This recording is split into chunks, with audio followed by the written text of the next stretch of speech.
కృపావార్త కార్యక్రమమునకు స్వాగతం. నేటి ధ్యానాంశము దేవుడు God.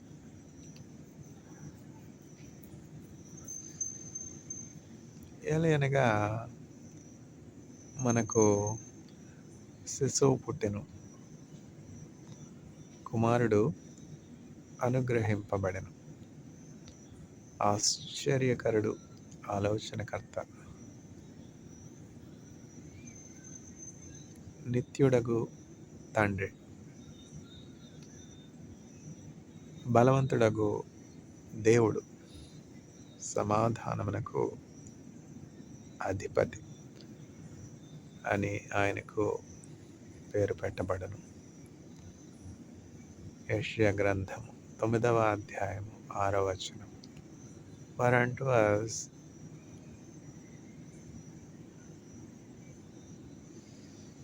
a son is born, a child is given. He shall be called Wonderful Counselor,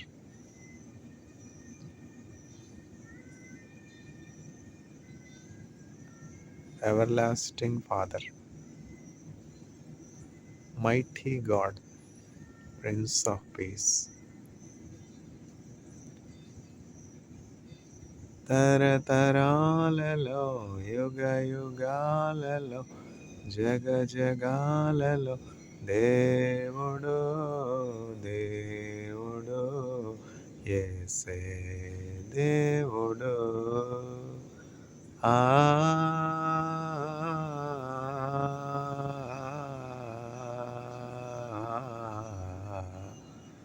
హల్లెలూయా హల్లెలూయా హల్లెలూయా హల్లెలూయా.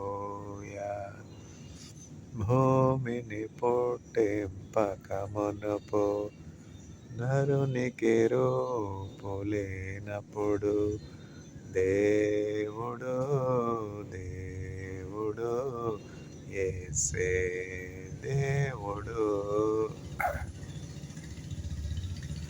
దేవుడు దేవుడు యేసే దేవుడు.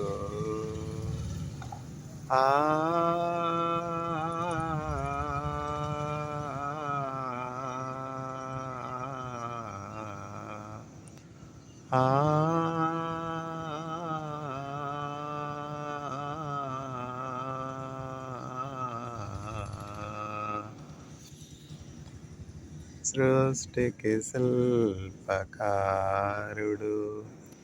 జగతికి ఆది దేవుడు, దేవుడు దేవుడు యేసే దేవుడు.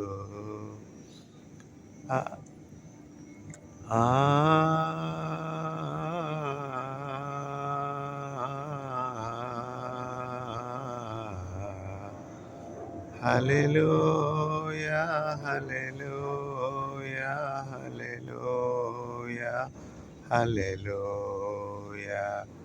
తండ్రి కుమారాత్మలో ఒకటై ఉన్న రూపము దేవుడు దేవుడు యేసే దేవుడు. దేవుడు దేవుడు యేసే దేవుడు.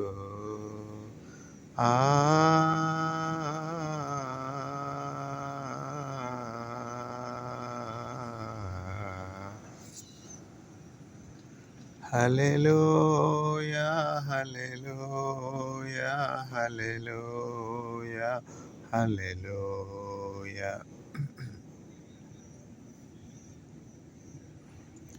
దేవుడు గాడ్.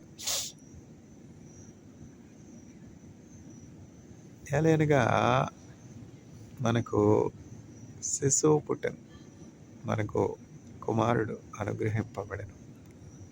ఆశ్చర్యకరుడు, ఆలోచనకర్త, నిత్యుడగు తండ్రి, సమాధానమునకు అధిపతి. బలవంతుడగు దేవుడు అని ఆయనకు పేరు పెట్టబడును.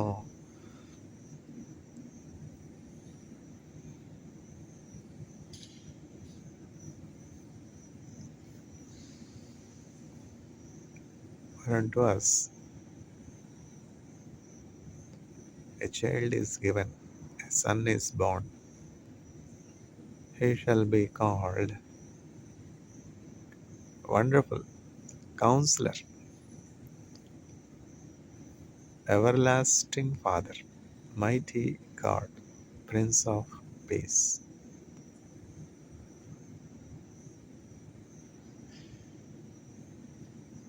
యెహోవా మా బలమా, యథార్థమైనది నీ మార్గం, పరిపూర్ణమైనది నీ మార్గం. యెహోవా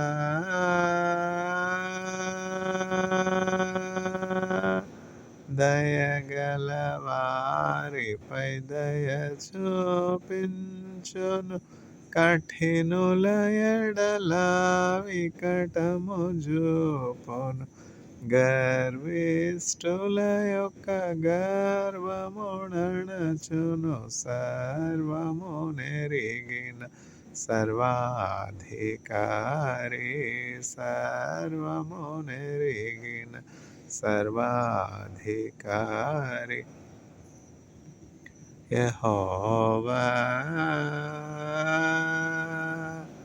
నా శత్రువులు నన్ను చుట్టినను, నరకపు పాశములరి కట్టినను.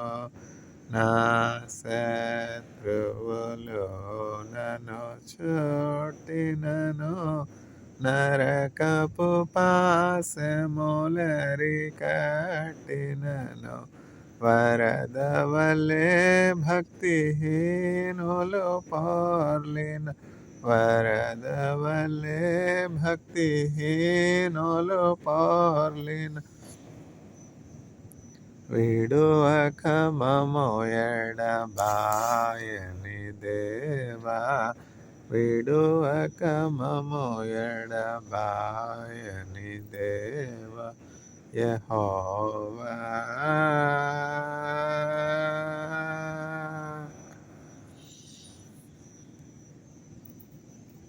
మరణ పుటురులలో మరువక మొరలిడ, ఉన్నత దుర్గమై రక్షణ శృంగమై తన ఆలయములో నా మొర వినెను. అదరెను ధరణి భయకంపముచే. యెహోవా పౌరుషము గల ప్రభు కోపింపగ, పర్వతముల పునాదులు వణకును. తన నోట నుండి వచ్చిన అగ్ని దహించి వేసెను వైరులనెల్లన్, దహించి వేసెను వైరులనెల్లన్. యెహోవా మేఘములపై ఆయన వచ్చును, మేఘములను తన మాటుగా చేయును. ఉరుములు మెరుపులు మెండుగా చేసి అపజయమేచును అపవాదికిని, అపజయమేచును అపవాదికిని. యెహోవా నా దీపమును వెలిగించువాడు, నా చీకటిని వెలుగుగా చేయును. నా దీపమును వెలిగించువాడు నా చీకటిని వెలుగుగజేయును. జలరాశుల నుండి బలమైన చేతితో వెలుపల చేర్చిన బలమైన దేవుడు, వెలుపల చేర్చిన బలమైన దేవుడు యెహోవా.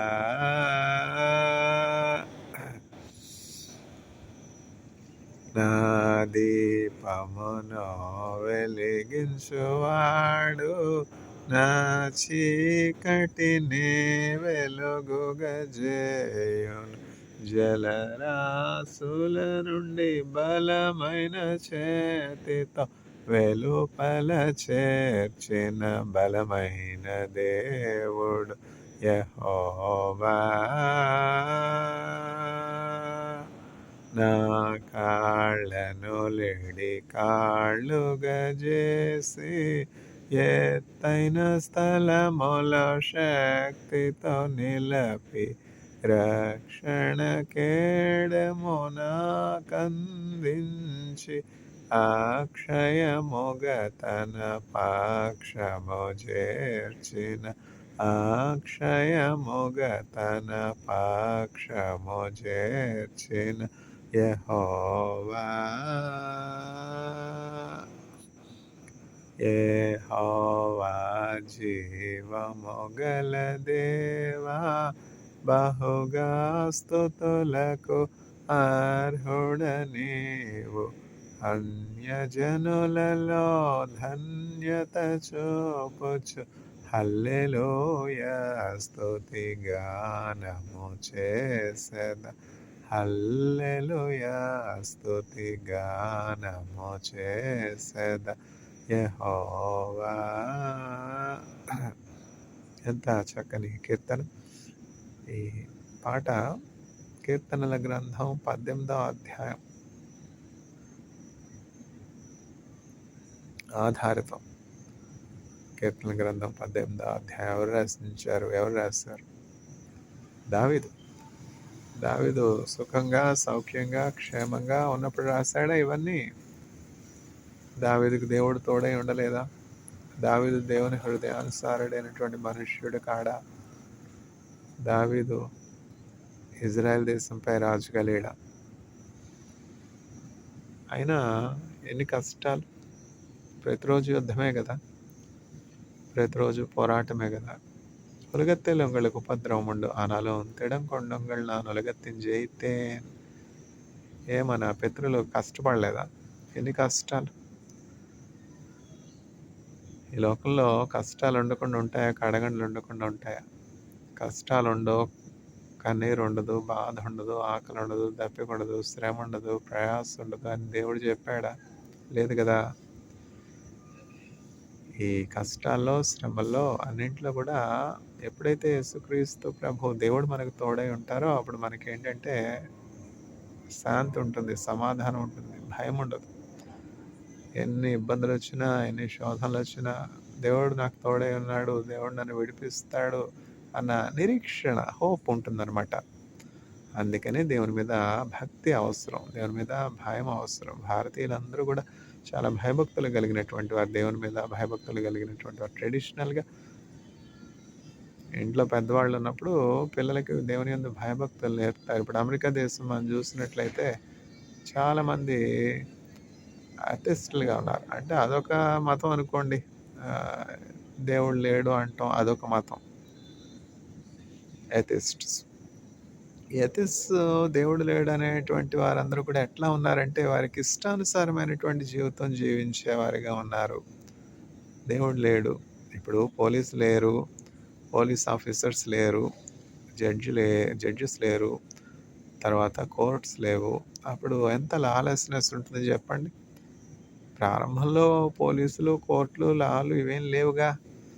ప్రారంభంలో దేవుడు మానవులను సృజించినప్పుడు అసలు హింస అనేదే లేదు, అన్యాయం అనేదే లేదు, అక్రమం అనేది లేదు, దౌర్జన్యం అనేది లేదు, బలాత్కారం అనేది లేదు, దురాశ అనేది లేదు, పగ, ప్రతీకారము, ద్వేషం ఇవేమి కూడా లేవు. మానవులు నిష్కపటులుగా, అనింద్యులుగా క్రొత్తగా జన్మించినటువంటి పసిపాపల్లాగా ఉండేవారు. దేవుని పోలికలో మానవులున్నారు. ఇప్పుడు పసిపిల్లలున్నారు, చిన్న పిల్లలున్నారు. వాళ్ళకేమన్నా మంత్రం తెలుసా? తంత్రం తెలుసా? కుయుక్తి తెలుసా? హాని చేయడం తెలుసా? కీడు చేయడం తెలుసా? దొంగిలడం తెలుసా? చెప్పండి. తెలీదు కదా! అట్లాంటి ఇన్నోసెన్స్ కలిగినటువంటి వారముగా, అట్లాంటి హోలీనెస్ కలిగినటువంటి వారముగా, అట్లాంటి దైవ స్వభావము కలిగినటువంటి వారముగా దేవుడు మానవుల్ని సృజించారు. దానవుడైన మనుజుని కొరకై తనయుని పంపిన మా దేవునికి స్తోత్రములు. త్రియేక దేవునికి వందనమో వందనమో. త్రియేక దేవునికి మానవ సహవాసంబును కోరి మానవం సృష్టించి దానవుడైన మనుజుని కొరకై తనయుని పంపిన మా ప్రభువునకు దేవునకు ప్రణామాంజలులు. మానవుడు ఎట్లా అయిపోయినాడంటే దానవుడిగా అయిపోయినాడు, దెయ్యం వల్ల అయిపోయినాడు అనమాట. దైవ స్వభావాన్ని కోల్పోయాడు. దైవ స్వభావం కోల్పోకపోతే, దైవ స్వభావం కోల్పోకపోతే మానవులు ఎట్లా హింసకు గురవుతారు? హింస ఎట్లా చేయగలుగుతారు? ఇప్పుడు చూడండి, ఎటు చూసినా బలాత్కారం కనబడుతోంది కదా, ఎటు చూసినా అన్యాయం కనబడుతుంది, అక్రమం కనబడుతుంది, దౌర్జన్యం కనబడుతుంది. ఎటు చూసినా అనాథలు, విధవరాండ్రు ఇబ్బందుల కొలిమిలో ఉన్నారు. ఎటు చూసినా నిరుద్యోగము, పేదరికము కనబడుతుంది. ఇవన్నీ కూడా భారతదేశంలో చాలా అధిక శాతంలో మనం చూస్తున్నాం అనమాట. నేను కొరియాలో ఉన్నాను, చైనాలో ఉన్నాను, ఇజ్రాయెల్లో ఉన్నాను. భారతదేశంలో ఉన్నట్లుగా పేదరికం కానీ, వస్త్రహీనత కానీ, బలాత్కారం కానీ మరి ఏ ఇతర దేశాల్లో నేను చూడలేదు. చూసారా? ఆ దేశాలకి ఈ దేశానికి వ్యత్యాసం ఏంటంటే అవి well educated literate nations. Israel అంటే లిటరేట్ నేషన్ కాదా? కొరియా అంటే లిటరేట్ నేషన్ కాదా? చైనా అంటే లిటరేట్ నేషన్ కాదా? అందువల్ల మన పిల్లలకి మనము చక్కని విద్యా బుద్ధులు నేర్పించాలి. ఎడ్యుకేషన్ చాలా అవసరం.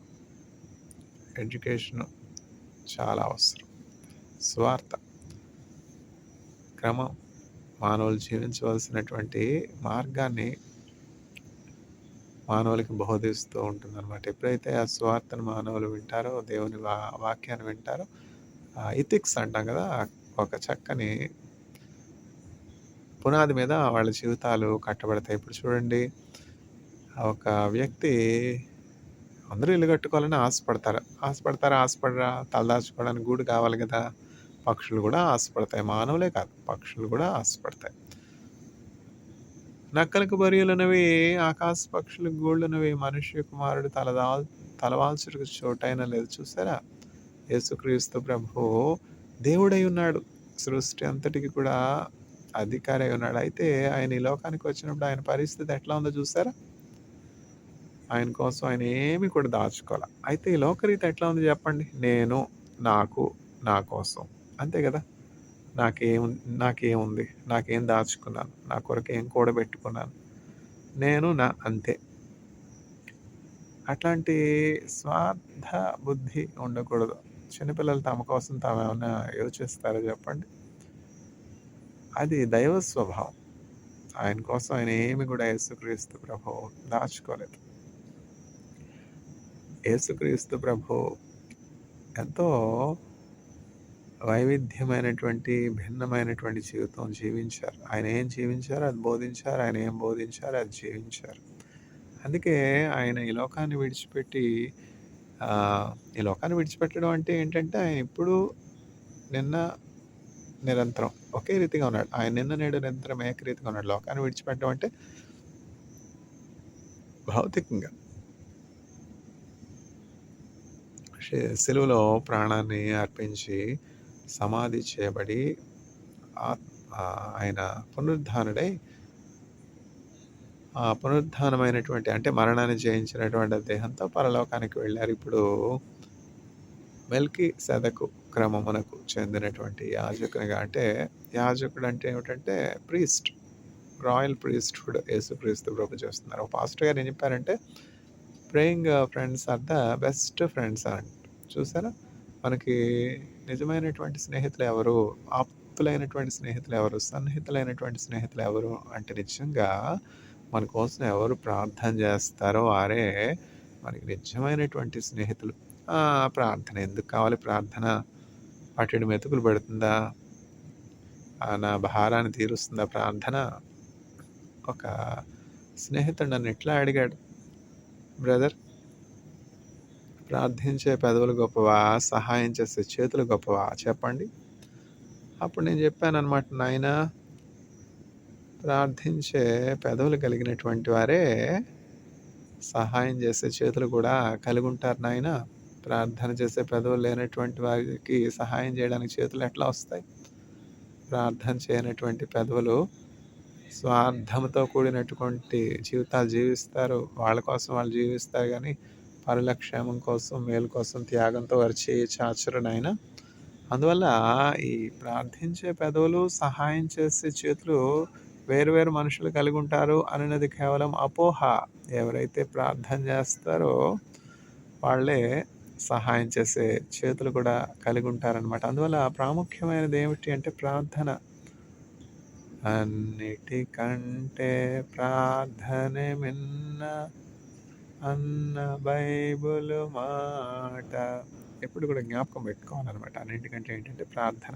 యేసుక్రీస్తు ప్రభు ఈ లోకంలో ప్రాముఖ్యమైన కార్యం ఏం చేశారు? ఆయనకి ప్రాముఖ్యమైనది ఏంటి ఈ లోకంలో అంటే ప్రార్థనే కదా. ఆయన దినమంతా కూడా ప్రార్థనతో ప్రారంభమవుతుంది, ప్రార్థనతో ముగుస్తుంది. యేసుక్రీస్తు ప్రభు సంచరించినటువంటి ఆ ప్రాంతాలు, పరిచయం చేసినటువంటి ఆ ప్రాంతాలు, ప్రార్థన చేసుకున్నటువంటి ఆ ప్రాంతాలు అవన్నీ కూడా నేను కన్నులారా ఇజ్రాయెల్ దేశంలో చూశాననమాట. ఎట్లా వెళ్ళాను నేను ఇజ్రాయెల్ చెప్పండి? శక్తి చేత కాదు, బలం చేత కాదు, నా ఆత్మ ద్వారా నేను చేస్తాను. ఇప్పుడు నా సొంత శక్తితో నేను ఇజ్రాయెల్ వెళ్ళాలంటే అన్ని లక్షలు నా దగ్గర ఎక్కడున్నాయి చెప్పండి? అక్కడ ఇజ్రాయెల్ దేశంలో ఉండడం ఏమైనా సామాన్యమైనటువంటి పనా చెప్పండి? కాస్ట్ ఆఫ్ లివింగ్ ఎంత స్కై రాకెటింగ్ అంటాం కదా. ఇంటద్దే 2000 షెకల్స్ అయిపోయాయి. ఇంటద్దుకే చేతిలో ఉన్న డబ్బులంతా కూడా అయిపోతాయి. మన సొంత షెకల్స్ అంటే ఏమైనా మాటలా? ఇప్పుడు కథ కాదు. 2010వ సంవత్సరంలో ఇజ్రాయెల్ వెళ్ళాను. అప్పుడు ఒక షెకెలు రూ. 17. రూ. 17 అనుకోండి. 2000 షెకల్స్ అంటే ఎంత అయింది చెప్పండి? 2000 షెకల్స్ అంటే 2000 ఇంటూ ఒక్కొక్క షెకెల్ 17. 17 ఇంటూ 2 34,000 అవలా? ఇంటది 34,000 చూడండి. ఇంటది 34,000 రూపాయలు. ఇంకా ప్రావిజన్స్, మిల్కు, తర్వాత వీట్ ఫ్లోరు, రైస్ అన్నీ ఉంటాయి. శ్రేష్టమైన ఇజ్రాయెల్ దేశం పాలు తేనెలు ప్రవహించే దేశం కాదని ఎవరన్నారు? అయితే కాస్ట్ ఆఫ్ లివింగ్ ఎక్కువ కదా. ఫారినర్స్ ఇక్కడి నుంచి, ఇండియా నుంచి వెళ్ళినటువంటి వారికి ఇంకా సొంత డబ్బులు పెట్టుకుని ఉండాలంటే కష్టం. అట్లాంటిది నేను నా సొంత డబ్బులు పెట్టుకుని వెళ్తే అక్కడ ఉండగలనా? లేదు కదా. మన దైవమో ఘన దైవమో విజయశీలుడు క్రీస్తేసుడే, రక్షణ పొందగరారే కరుణామూర్తి తడే. ఆశ్చర్యకరమైనటువంటి రీతిలో దేవుడు ఆశగల ప్రాణాన్ని తృప్తిపరిచే దేవుడు అనమాట. ప్రార్థన చేసుకుంటున్నాను, ప్రభా ఇజ్రాయెల్ వెళ్ళాలి, ఇజ్రాయెల్ తీసుకుని వెళ్ళిన పోస్ట్ డాక్టరల్ ఫెలోషిప్ PhD అయిపోవచ్చింది కదా.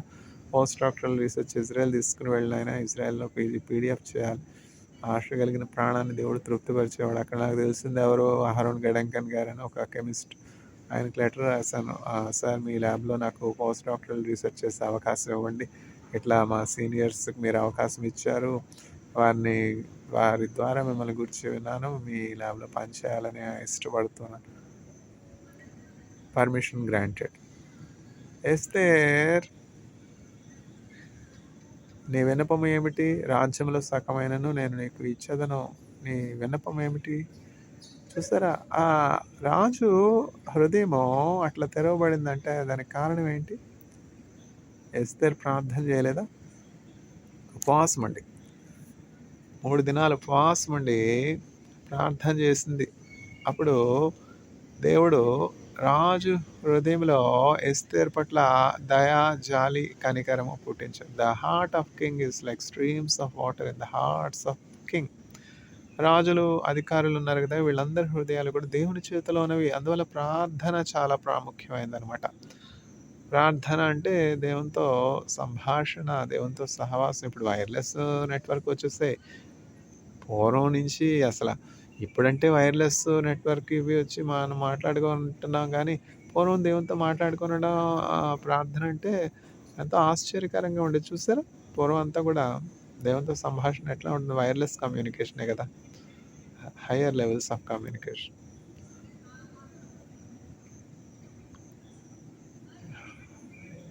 ఏమిటో ప్రక్కన నాయిస్, పొల్యూషన్.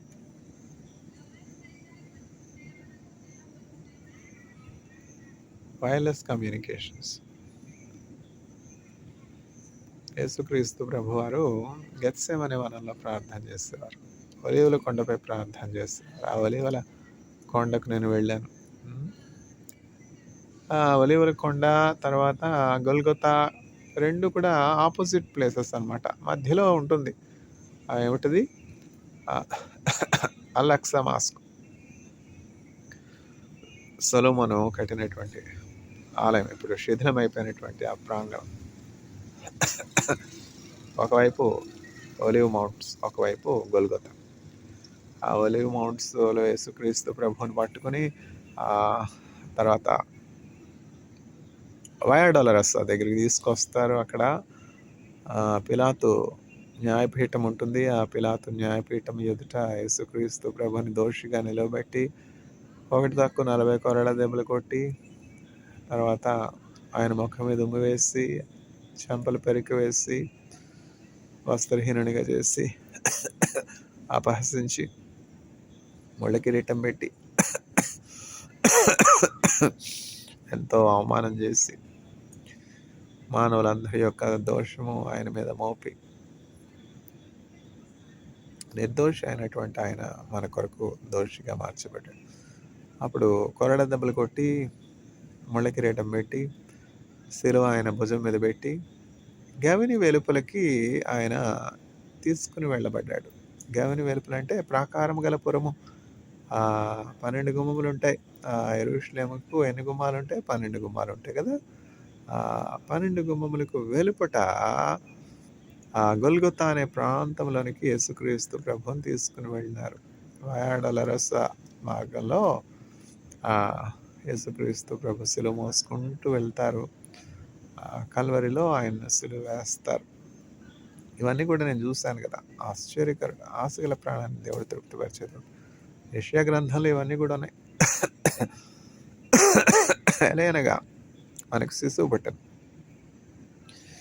మనకు కుమారుడు అనుగ్రహించబడను. ఆశ్చర్యకరుడు. ఈ రోజుల్లో అంతా కూడా పొల్యూషన్ కదా! యూజువల్గా నాకేమి కూడా ఇన్ఫెక్షన్ రానే రాదు. ఎప్పుడైతే బ్యాప్టిజం తీసుకున్నానో 1997 నుంచి ఇమ్యూన్ పవర్. అయితే సాతానుడు అనుచరులు ఉన్నారు కదా! ఎట్లా దేవుని కొరకు వాడబడుతున్నటువంటి గొంతును ఎట్లా పాడు చేద్దాం? దేవుని కొరకు నడుస్తున్నటువంటి పాదాలు ఎట్లా పాడు చేద్దాం? స్వర్గవార్తను చాటుటకును పరుగులిడిన పాదములు, కృంటి గ్రుడ్డి మోగవారల స్వస్థపరచుటకై. అట్లా మన దేవుని కొరకు వాడబడుతున్నప్పుడు మన త్రోటే కానీ, మన చేతులే కానీ, మన కాళ్ళే కానీ సాతానుడు వాటిని గురిపెట్టుకుంటాడు. ఎట్లా మోకరించకుండా ఫింగర్ టిప్స్ని, టోస్ని పాడు చేద్దాం. దుష్టుడు సాతానుడు. అయితే మన దేహము దేవుని ఆలయమైనది. మీ ఆలయమును పాడు చేయవాని, మీ దేహమును పాడు చేయవాని దేవుడు పాడు చేస్తాడు. ఎవరైతే దేవుని ఆలయాన్ని పాడు చేస్తారో వారిని దేవుడు పాడు చేస్తాడు. అందువల్ల దేవుని దేహముగా ఉన్నటువంటి వారిని ముట్టకూడదు. మిమ్మును ముట్టిన వాడు కంటి పాపను. ఏమిటో ఈ రొద.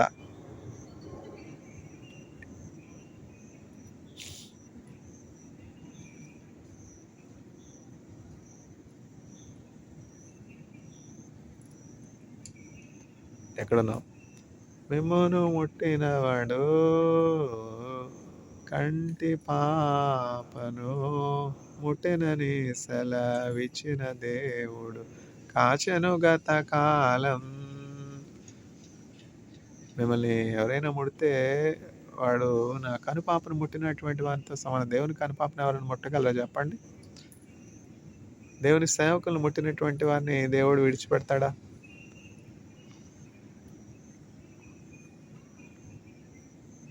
విడిచిపెట్టాడు. పలానా దేవుని సేవకుని కాళ్ళు పాడు చేద్దామా, కన్ను పాడు చేద్దామా, ఎలా ఇబ్బంది కలుగు చేద్దామా, తినే ఆహారాన్ని పాడు చేద్దామా, త్రాగే నీటిని పాడు చేద్దామా? ఇవేం కార్యాలు? అపవాది కార్యాలు కావా? సాతానుడి కార్యాలు కావా? అపవాది కొరకు, సాతానుడి అనుచరుల కొరకు ఏమి సిద్ధపరచబడింది? నరకము సిద్ధపరచబడి ఉన్నది. అక్కడ ఏముంటుంది? ఏడ్పు ఉంటుంది, పండ్లు కొరుకుటి ఉంటాయి, గాఢాంధకారం ఉంటుంది.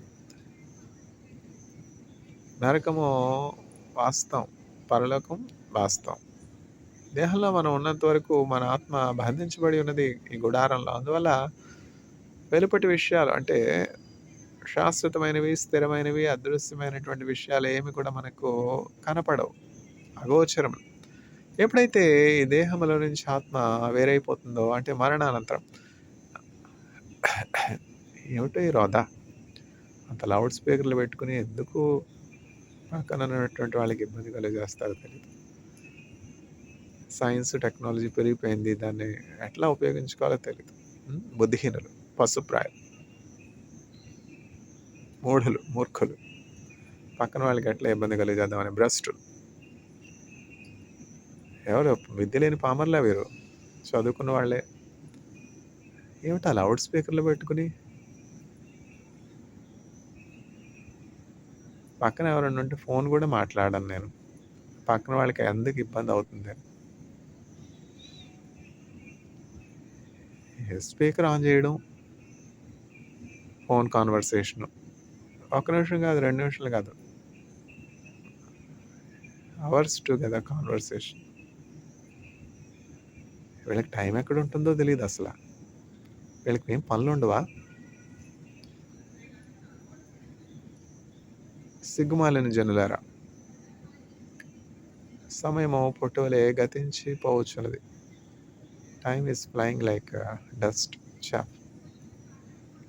అందువల్ల మనం మన గమ్యాన్ని చేరుకోనాలి. మన గమ్యం ఏంటి? Celestial city. Until we enter into the celestial city, we are not out of the arrows of Satan. We have to land in celestial city. Pilgrim's Progress so clearly depicts how the Christian, faithful, hopeful enters the celestial city. ఏలైనగా మనకు శిశువు పుట్టెను, కుమారుడు అనుగ్రహించబడెను. ఆశ్చర్యకరుడు, ఆలోచనకర్త, నిత్యుడగు తండ్రి, బలవంతుడగు దేవుడు, సమాధానమునకు అధిపతి అని ఆయనకు పేరు పెట్టబడెను. Mighty God, mighty God. ఎవరి దేవుడు? యెహోవా అంటే Yahweh, self existing God, the one who has life in himself.